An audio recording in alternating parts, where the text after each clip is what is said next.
Amen. Alléluia. Est-ce qu'on peut acclamer le Seigneur?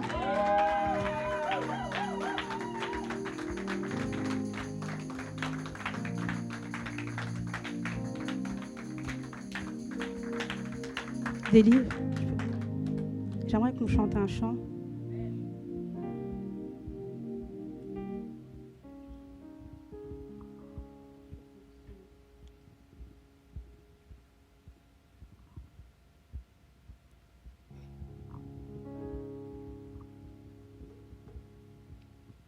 Et quand je prononce ton nom, toute chaîne se brise. Je sais que tu peux tout faire. Jésus,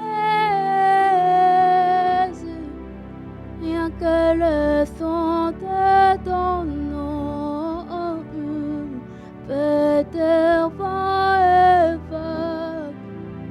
Et quand je prononce ton nom, quand je prononce ton nom, Et quand je prononce ton nom, toute chaîne se brise. moi je sais que tu peux tout faire. Oh Jésus, Jésus, oh, rien que le son de ton nom, fait terre, vent et vagues. et quand Et quand je prononce ton nom, toute chaîne se brise. moi je sais, Tu peux tout faire. Jésus, Jésus, rien que le rien que le son de ton nom, fait terre, vent et vagues. et quand je prononce ton nom, J'aimerais que nous puissions réaliser le nom de Jésus, la puissance du nom de Jésus, la puissance de sa présence, le son de son nom, le son de ses pas. Tout change. Tout ce qui était sombre, Dieu emmène la lumière. Je sais que Tu peux tout faire. Jésus, Jésus, rien que le son de ton nom, fait terre, vent et vagues. et quand je prononce oh, et quand je prononce ton nom, et quand je prononce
révèle-toi, Jésus est.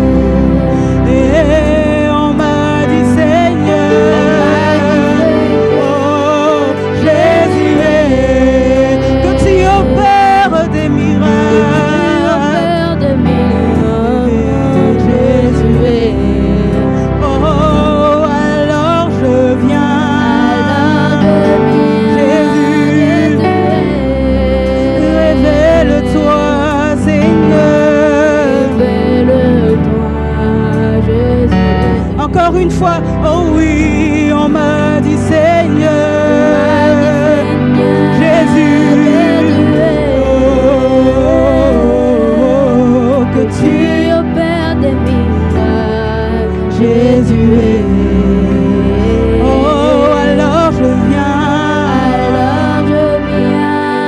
Jésus oh, révèle-toi.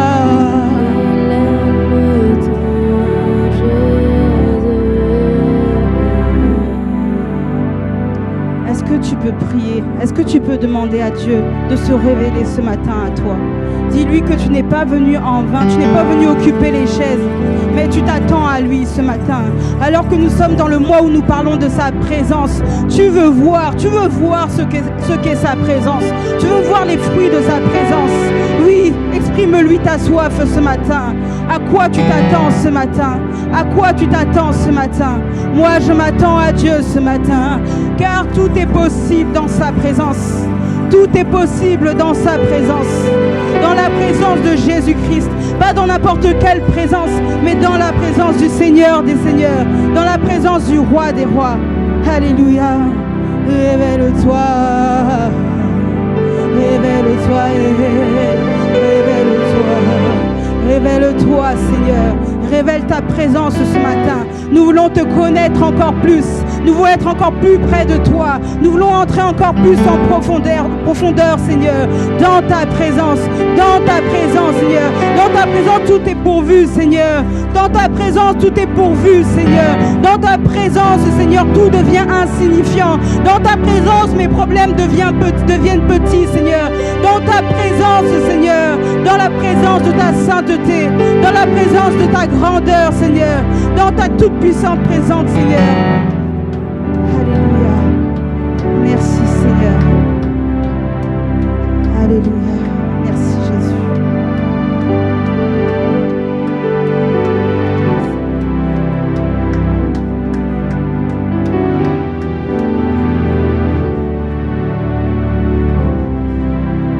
Alléluia.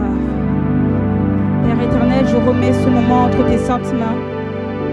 Toi qui es vivant, Seigneur, je crois en ta présence.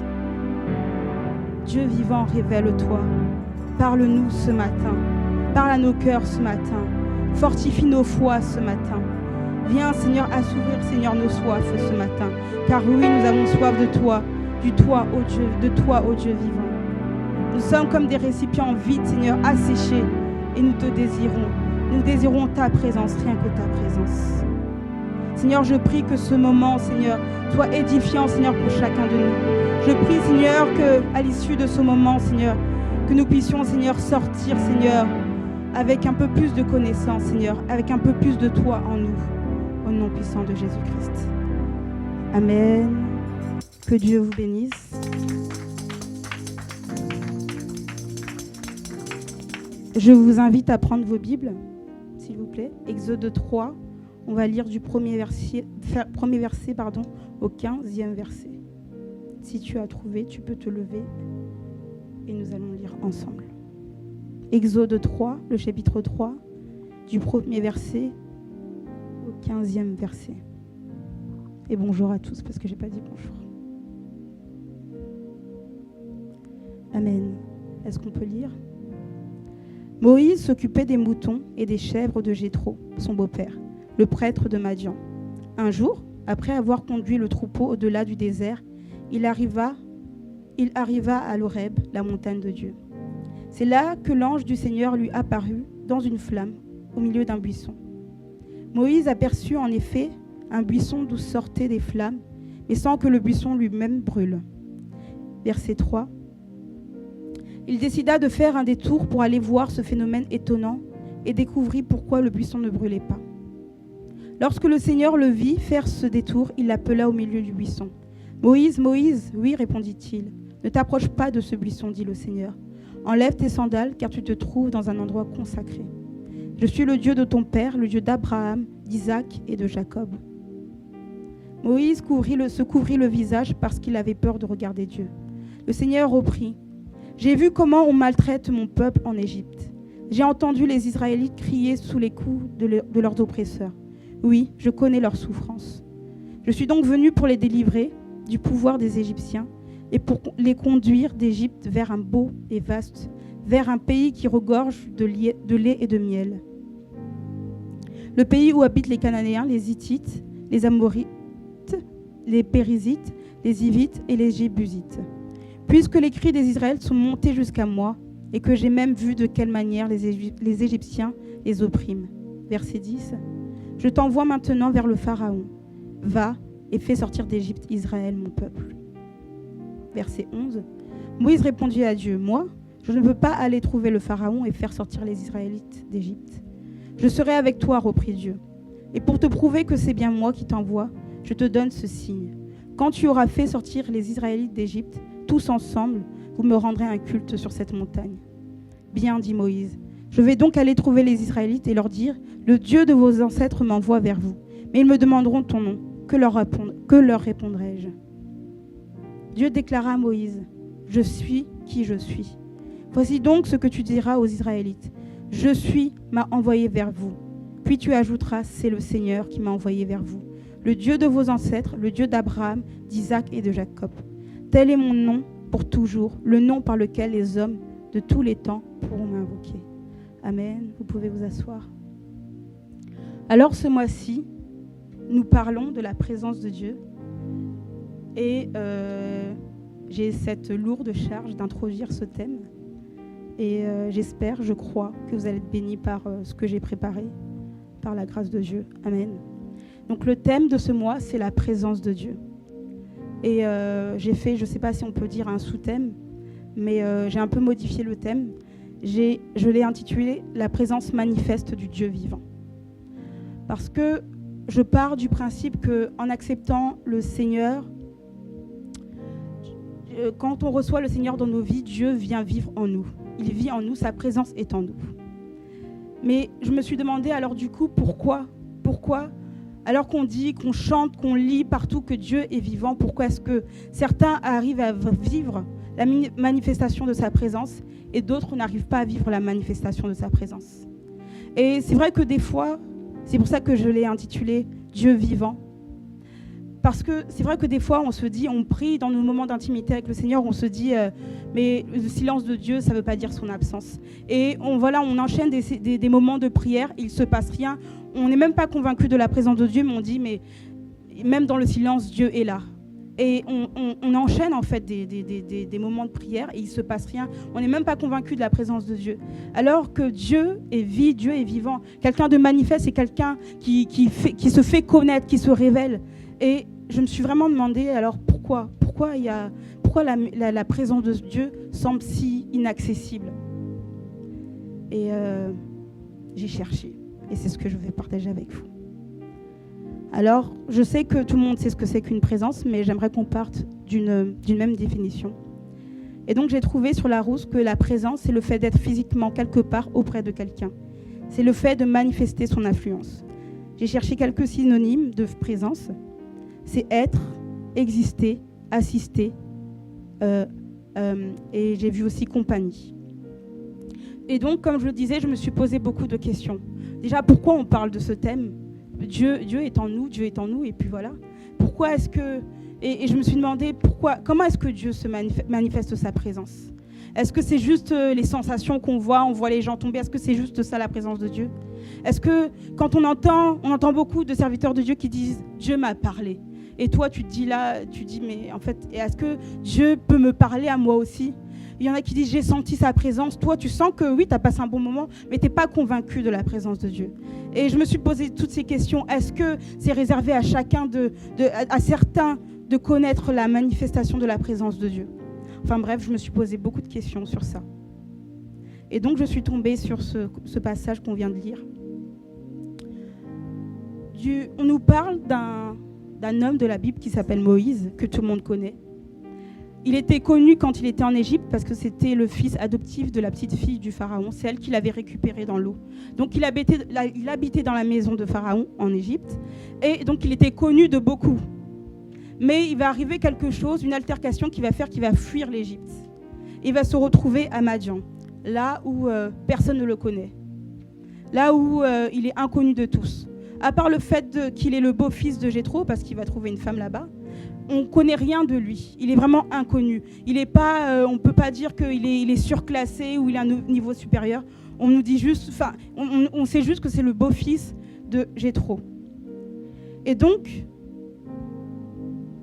dès le début du passage, je vais le relire, Moïse s'occupait des moutons et des chèvres de Jéthro, comme une personne lambda, son beau-père, le prêtre de Madian. Un jour, après avoir conduit le troupeau au-delà du désert, il arriva à l'Horeb, la montagne de Dieu. Donc, déjà là, dès le début du passage, ça m'a interpellé. Dans ce qui suit, on voit que le buisson, il va y avoir un buisson, et il y aura un feu dans ce buisson. Et c'est Dieu en fait qui se révélait à Moïse. Et dès le premier passage, je disais, ça m'a interpellé parce que je me dis, mais là, Moïse, il n'est pas connu. C'est une personne comme moi, en fait. Donc déjà là, on a un élément de réponse dans les questions qu'on peut se poser. La présence de Dieu, la révélation du Seigneur, elle est pour tous. Là, ce n'était pas un ministre, ce n'était pas un pasteur, ce n'était pas un prophète. Là, pour l'instant, Dieu ne lui donne aucune mission. Il est inconnu. Donc ça veut dire qu'il est comme moi. C'est-à-dire que Dieu s'est révélé à lui, donc il peut aussi se révéler à moi. Amen. Et donc, Moïse promenait son troupeau. Et là, le buisson va l'interpeller parce qu'il y avait le feu. Et je l'ai dit tout à l'heure dans la définition que nous avons lue, la présence est liée à un lieu. La présence est liée à un endroit. Quand on dit que quelqu'un est présent, nous, par exemple, à l'hôpital, dans chaque chambre, il y a un bouton qu'on appuie, c'est la présence. C'est-à-dire que mes collègues, s'ils me cherchent, ils savent que je suis là. Donc la présence est toujours liée à un lieu. Et on nous dit que Moïse se rendait près de la montagne qu'on appelle Horeb. Je me suis dit, pourquoi est-ce que Dieu se révèle dans cette montagne ? C'est vrai que dans le passage, ils disent que cette montagne est la montagne de Dieu. C'est une montagne où Dieu rencontrait les gens. Mais je me suis dit, pourquoi il ne s'est pas révélé pendant son sommeil ? Pourquoi il ne s'est pas révélé, je ne sais pas, à un autre endroit ? Pourquoi il ne se révèle qu'à cet endroit ? Et là, j'ai cherché ce que ça voulait dire Horeb. Horeb signifie desséché, aride. Donc c'est un endroit qui manque d'eau. J'y réfléchis, j'ai dit forcément il y a un lien. Pourquoi à cet endroit précis, Dieu décide de se révéler ? Eh bien, Dieu décide de se révéler parce qu'à cet endroit précis, il y avait un besoin d'eau. Ce qui veut dire que Dieu se révèle sa présence. Sa présence est manifeste là où il y a une soif. Et c'est vrai que à chaque fois que je conduis la modération, il y a des fois, je dis oui, Dieu se manifeste là où il trouve une soif. Dieu vient agir là où il trouve une soif. Mais je le disais comme ça. Et là, après avoir lu ce passage, je me dis non, il n'y a pas un hasard. Cette montagne est asséchée. Cette montagne est aride, donc elle a besoin d'être arrosée. Et Dieu, comme par hasard, décide de se manifester à cet endroit. Ce qui veut dire que la présence de Dieu n'est pas réservée à certains, mais la présence de Dieu est réservée à ceux qui ont soif. Là où une personne manifeste sa soif, c'est là où Dieu se révèle. Tant qu'il n'y a pas de soif, Dieu ne peut pas imposer sa présence. La soif est une invitation qui est lancée à Dieu. Et Dieu, quand tu lances cette invitation à Dieu, Dieu vient, mais t'invite à son tour dans sa présence. C'est une invitation qui répond à une autre invitation. Voilà pourquoi Dieu s'est manifesté à Horeb, parce que cet endroit était desséché et aride. Et ça m'a fait penser à la femme samaritaine. Également, Jésus-Christ, parce qu'il connaît tout le monde, il aurait pu la rencontrer dans sa maison, dans sa famille, quand elle faisait les courses. Non, il la rencontre près d'un puits. Pourquoi près d'un puits ? Parce que près d'un puits, les gens qui viennent près d'un puits, ce sont les gens qui viennent remplir leur récipient d'eau, parce qu'à un moment donné, ils vont avoir soif. Et comme par hasard encore, Jésus rencontre cette femme à côté de ce puits. Donc il y a quelque chose. Il y a quelque chose. C'est pas que Dieu ne veut pas te faire jouir de sa présence, Mais la vraie question, c'est est-ce que tu as soif de sa présence?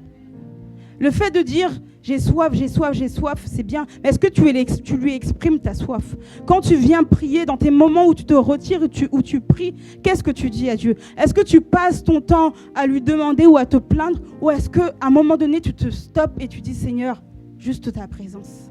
Et pendant le moment où on était en jeûne et prière, chaque jour, chaque soir des week-ends, on demandait une seule chose, la présence de Dieu. On demandait, Seigneur, révèle-toi, j'ai soif de toi, j'ai soif de toi. Et c'est que comme ça que Dieu se manifeste. Amen.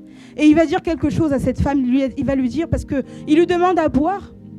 Et il lui dit, mais vous et nous, on ne se parle pas en fait, tu ne peux pas me demander à boire. Et il lui dit, mais si tu savais, c'est toi qui m'aurais demandé à boire. Parce que l'homme est à la recherche de quelque chose. Et cette chose-là, il n'y a que Dieu qui peut donner. Et c'est pour ça qu'il va lui dire, si tu savais que c'était moi l'eau de vie, si tu savais que si tu me demandais, si tu m'exprimais ta soif, tu n'auras plus à venir chercher de l'eau. Parce que je suis l'eau, je suis la source d'eau qui ne tarit jamais. Amen. La présence de Dieu n'est pas réservée à une catégorie de personnes. La présence de Dieu t'est réservée si tu lui exprimes ta soif. Amen. Il y a autre chose qui m'a interpellée dans ce passage. Moïse était seul. Dieu ne s'est pas révélé lorsque Moïse était dans sa famille ou dans sa belle famille. Dieu s'est révélé lorsque Moïse était seul. Et des fois, c'est vrai que nous refusons d'être seuls devant le Seigneur. On se contente de nos cultes, on se contente de nos réunions en commun, on se contente des réseaux de prière, mais tout ce qui est relation personnelle avec le Seigneur, on met ça de côté, on néglige. Alors que c'est dans ces moments-là que Dieu veut te révéler quelque chose à toi seul. C'est dans ces moments-là qu'il veut te dire quelque chose à toi seul. Quelque chose qu'il n'a pas révélé à une autre personne, même pas à ton pasteur, même pas à un prophète. Une chose qu'il veut te révéler à toi seul. Et Moïse était seul, Dieu le voulait seul. Dieu nous veut seul. Dieu nous veut seul. C'est vraiment un impératif. Tant que tu ne te retires pas pour être dans la présence de Dieu, tant que tu ne te retires pas pour créer une relation avec le Seigneur, tu ne verras jamais la manifestation de sa présence. Tu vas goûter à quelques miettes quand on vient au culte de 10h à midi, et puis après ça part. Or, nous sommes dans un temps de grâce où Dieu ne descend, son esprit ne descend plus pour repartir, il est là permanent avec nous. Mais le problème, c'est quoi? C'est que nous n'avons aucune relation avec le Seigneur. Dieu, à un moment donné, il veut te retrouver seul. Il veut que tu sois loin des distractions. Il veut que tu sois loin du monde, du bruit des gens. Il veut que tu sois seul pour que tu puisses entendre sa voix. Parce que je l'ai dit tout à l'heure que Dieu est vivant. C'est quel Dieu que nous prions qui ne peut pas parler? C'est quel Dieu que nous prions qui n'agit pas? On est là, on dit oui, Dieu est vivant, on le chante, mais on n'entend jamais sa voix. On n'entend jamais nous parler, on n'entend jamais parler à nos cœurs. C'est quel Dieu? Nous ne prions pas un Dieu qui est mort. Nous prions un Dieu qui, oui, certes, est mort à la croix, mais la Bible nous dit qu'il est ressuscité. Il est vivant, donc il doit parler. Il doit parler. Pourquoi Dieu ne te parle pas? Pourquoi Dieu ne me parle pas? Nous sommes trop encore dans la distraction. Nous voulons trop être en fait en compagnie des autres.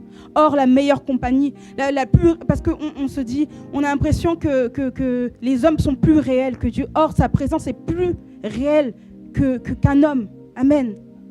Et donc, Moïse était seul. Et ça m'a fait également penser à Abraham lorsqu'il allait offrir Isaac. Il était accompagné de ses serviteurs. Mais quand il fallait monter à la montagne, il a dit à ses serviteurs de rester en bas. Amen. Il arrive un moment où il faut que tu dises à tes distractions, à ce qui te distrait, de rester en bas. Et tu dois monter. À un moment donné, tu dois monter. Tu dois monter. Et tant que tu ne montes pas seul, tu n'entendras jamais le Seigneur. Tant que tu ne montes pas seul, tu ne verras jamais que Dieu est vivant. Ce sera juste une histoire que les autres te raconteront, mais tu ne vivras jamais la vie de Jésus. Amen.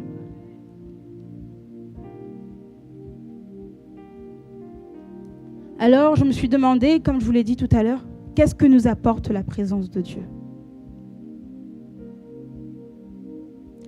Nous allons au verset 5. La Bible dit, c'est Dieu qui parle, « Ne t'approche pas de ce buisson, dit le Seigneur. Enlève tes sandales car tu te trouves dans un endroit consacré. » Dans d'autres versions, on dit « Enlève tes sandales car tu te trouves dans un endroit saint. » Alors, qu'est-ce que nous apporte la présence de Dieu? J'ai relevé plusieurs points. Premier point, la présence de Dieu nous révèle sa haute dimension de sainteté. La présence de Dieu nous enseigne la vie de sanctification. La présence de Dieu nous enseigne la crainte de son nom. Parce que c'est vrai qu'on peut te dire que Dieu est saint. On peut te dire, tu peux t'efforcer par toi-même d'arrêter tel ou tel péché. Mais quand tu entres dans la présence du Seigneur, quand tu entretiens une relation étroite avec le Seigneur, c'est plus par tes efforts que tu arrêtes. Parce qu'on se demande, mais Seigneur, j'ai voulu arrêter, mais je suis retombée. J'avais dit que j'allais plus faire ça, mais je suis retombée. Parce que tu veux le faire de tes propres forces. Or, tu ne peux pas arrêter ces choses. Tu ne peux pas vivre une vie de sanctification par tes propres forces. Mais lorsque tu es dans la présence de Dieu, lorsque tu entretiens une étroite relation avec le Seigneur, Dieu, tellement il te révèle sa face de sainteté de toi-même, en fait. De toi-même, il y a certaines choses que tu arrêtes. Parce qu'on ne t'a pas raconté que Dieu est saint. Tu as vu, tu as senti, tu as vécu sa haute, il t'a révélé sa dimension de sainteté. Et toi-même, comme Moïse, tu commences à ôter tes sandales. Il t'apprend que non, dans ma présence, on ne fait pas ça. Dans ma présence, tu ne peux pas faire ça. Il t'enseigne, c'est Dieu lui-même qui t'enseigne. Donc, premier point que j'ai relevé, c'est que dans la présence de Dieu, Dieu nous révèle sa haute dimension de sainteté. Amen. Verset 7. Vraiment, ce passage, il est riche. J'ai relevé quelques points, mais si vous le méditez chez vous, je pense que vous pouvez en relever plus. Dans le verset 7, Dieu dit « J'ai vu comment on maltraite mon peuple en Égypte. J'ai entendu les Israélites crier sous les coups de leurs oppresseurs. Oui, je connais leur souffrance. » Dieu dit « J'ai vu ». Et dans d'autres versions, Dieu dit « J'ai bien vu ». Autre point que j'ai relevé. Dans sa présence, Dieu vient te rassurer. Et il vient confirmer sa parole qui dit « Voici, il ne sommeille ni ne dort celui qui garde Israël. » Il y a des fois, tu as des problèmes, tu as des épreuves qui arrivent dans ta vie, des soucis qui s'enchaînent et tu te demandes « Mais est-ce que Dieu me voit en fait ?» Est-ce que Dieu... Et il y a les frères et sœurs, tu racontes ton problème, Dieu, ils viennent te fortifier de bon cœur, te dire « T'inquiète, Dieu sait. » Mais quand tu es dans sa présence, ce n'est pas quelqu'un... Ce n'est pas un intermédiaire qui vient te dire, c'est lui-même qui te dit « Ma fille, mon fils, j'ai bien vu. Ce que tu endures, je ne ferme pas les yeux là-dessus. Je vois ce que tu traverses. » Dieu, la Bible dit qu'il ne sommeille ni ne dort. C'est-à-dire qu'il veille sur nous, il n'y a rien qui lui échappe. Il y a des fois, on se sent tellement abandonné, on est tellement sous le poids des problèmes, tellement sous le poids des épreuves. Il n'y a rien qui va, tu testes cette chose, ça ne va pas. Échec sur échec, tu dis « Mais Dieu, est-ce que Dieu m'a oublié ? Est-ce que Dieu m'a oublié? Pourquoi est-ce qu'il agit dans la vie de mes frères et de mes sœurs et moi, il n'agit pas? Est-ce qu'il est beaucoup trop occupé pour s'occuper de mon cas? Mais Dieu te dit, Dieu vient te rassurer, te dire, j'ai vu. J'ai bien vu ce qui se passe. De la même manière qu'il a dit, j'ai vu ce qu'endure mon peuple. J'ai vu. Et Dieu te dit, j'ai vu. J'ai bien vu tes problèmes. J'ai bien vu que la nuit, tu as pleuré, alors que tout le monde te voit sourire. T'inquiète pas, moi, j'ai bien vu que rien ne va. J'ai bien vu, mais je suis là. Amen.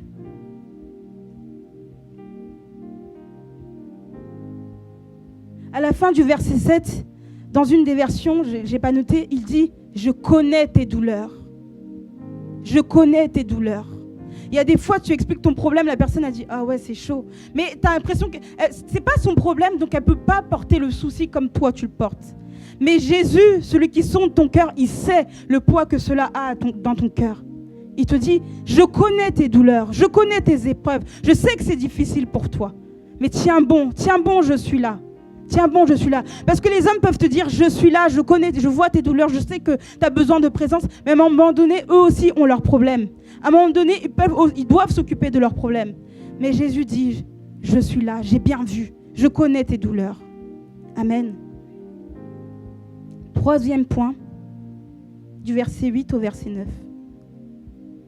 C'est Dieu qui parle encore. Il dit « Je suis donc venu pour les délivrer du pouvoir des Égyptiens et pour les conduire d'Égypte vers un pays beau et vaste, vers un pays qui regorge du lait et du miel, le pays où habitent les Cananéens, les Hittites, les Amorites, les Périzites, les Hivites et les Jébusites. » Troisième point, fin du verset 9. Puisque les Israélites, et je continue jusqu'au verset 9, puisque les cris des Israélites sont montés jusqu'à moi et que j'ai même vu de quelle manière les Égyptiens les oppriment. Je t'envoie maintenant vers le Pharaon. Va et fais sortir d'Égypte Israël, mon peuple. Du verset 8 au verset 9. Donc au début, Dieu dit, j'ai vu qu'il y a des problèmes. Mais Dieu révèle à Moïse qu'il va agir, qu'il va faire quelque chose. Et troisième point que j'ai relevé, c'est dans sa présence que Dieu te révèle ses mystères. C'est pas les mystères pour la vie des autres, mais les mystères pour ta vie, pour ta destinée, pour les problèmes qui te tourmentent. C'est dans sa présence que Dieu, non seulement il vient te rassurer, mais il te dit, je vais agir. Et il te dit comment il va agir. Dieu dit, je suis tombée sur ce passage, Amos 3,7. Le Seigneur ne fait rien sans révéler ses intentions à ses serviteurs. Et Daniel 2,28, la Bible dit, mais il y a dans le ciel un Dieu qui révèle ses mystères. C'est dans sa présence. Parce que oui, on dit que la vie chrétienne n'est pas une vie rose. Il peut y avoir des problèmes. Mais à un moment donné, il faut qu'il y ait une fin à ces problèmes. À un moment donné, il faut que le jour se lève. La nuit ne peut pas toujours durer. À un moment donné, il faut que le jour se lève. Mais dans sa présence, non seulement Dieu te rassure, mais il vient te dire, t'inquiète, j'ai très bien vu, mais je vais agir. Et regarde comment je vais agir. Tout ça pour booster ta foi. Quand bien même les hommes peuvent dire c'est fini pour lui, c'est fini pour elle, pourquoi elle persiste? Mais c'est dans sa présence que Dieu vient te souffler à ton oreille. Que Dieu vient souffler à ton oreille. T'inquiète, je sais que j'ai bien vu ton problème et je vais agir. Je vais agir de cette manière. C'est ta propre vie. À chaque fois, on a tendance à aller voir des prophètes. Prophètes, qu'est-ce que Dieu dit pour ma vie? Or, dans sa présence, Dieu peut te parler de ta vie. Pourquoi? Tu ne peux pas, en tant qu'enfant de Dieu, en tant que chrétien, tu ne peux pas vivre au hasard. Tu te laisses vivre. Les choses arrivent.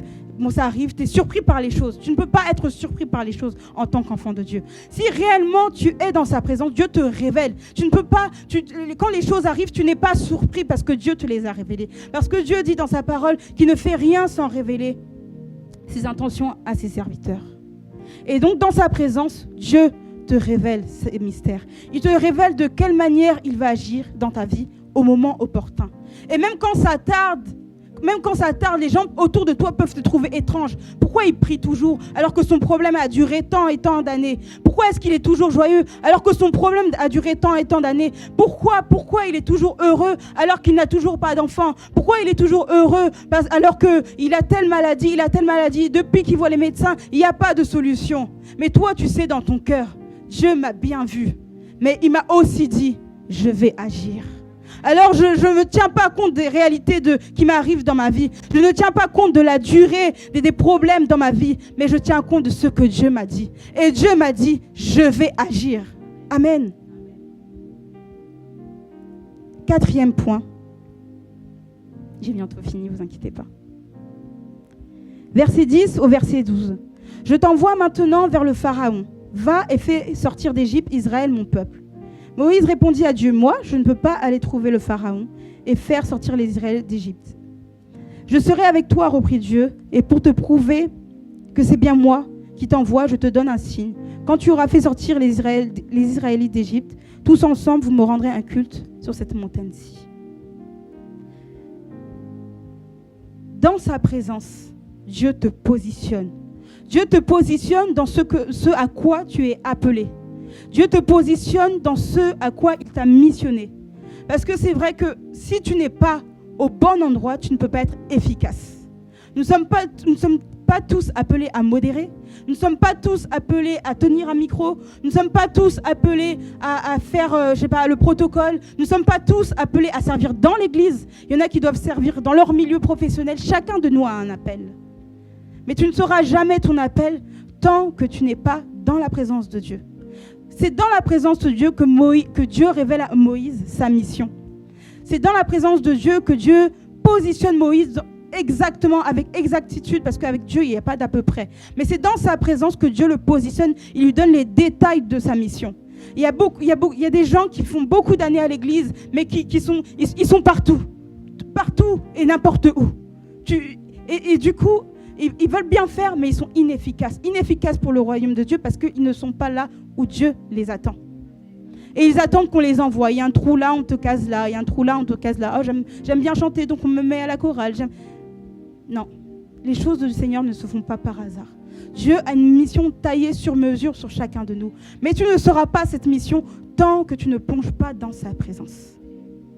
Et non seulement Dieu te positionne, non seulement il t'éclaire sur ta mission, il dit « Je serai avec toi ».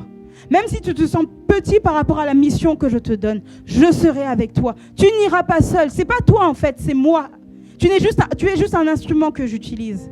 Tu ne te sens pas petit parce que je serai avec toi. Ça va être dur, ce ne sera pas facile, mais je serai avec toi. Amen. Il vient ôter tes doutes. Parce que quand Dieu donne la mission à Moïse, Moïse étonné dit « Moi ». Il se sentait incapable parce qu'il sait ce qu'il allait. Il venait d'Égypte. Il sait ce qu'il a laissé là-bas. Il sait comment la terreur qu'il a laissée là-bas. Il sait ce qu'endure le peuple d'Israël là-bas. Il savait. Mais Dieu vient le rassurer. Dieu vient lui ôter les doutes qu'il avait. Amen. Dans sa présence, Dieu te positionne. Dans sa présence, Dieu t'éclaire sur ce qu'il attend exactement de toi. Exactement de toi. Tu n'es pas une copie. Tu n'es pas une contrefaçon ou une copie, un double de quelqu'un. Tu es toi.